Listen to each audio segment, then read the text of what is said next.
നോക്കും.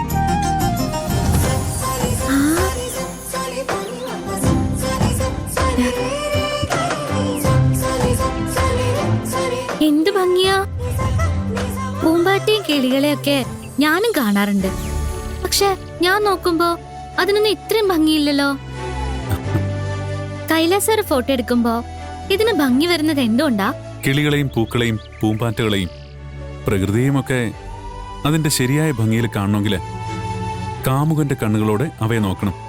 എന്നുവച്ചാ അതിപ്പോ എങ്ങനെയാ പറഞ്ഞു തരിക?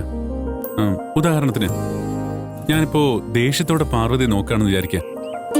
അപ്പൊ കാണുന്ന പാർവതി ആയിരിക്കില്ല ഞാൻ സ്നേഹത്തോടെ നോക്കുമ്പോ കാണുക. സ്നേഹത്തോട് നോക്കുമ്പോ പാർവതിയുടെ ഭംഗി ഇരട്ടിയായിട്ടുണ്ടാവും. ഇപ്പൊ ഞാൻ കാണുന്ന പാർവതിക്ക് ഭയങ്കര ഭംഗിയാ. ഒരു കാമുകന്റെ കണ്ണുകളിലൂടെയാ ഞാനിവളെ നോക്കുന്നത് എന്നാ ഞാൻ പറഞ്ഞതിന്റെ അർത്ഥം. പക്ഷെ അത് ഇവൾക്ക് മനസ്സിലായിട്ടില്ല.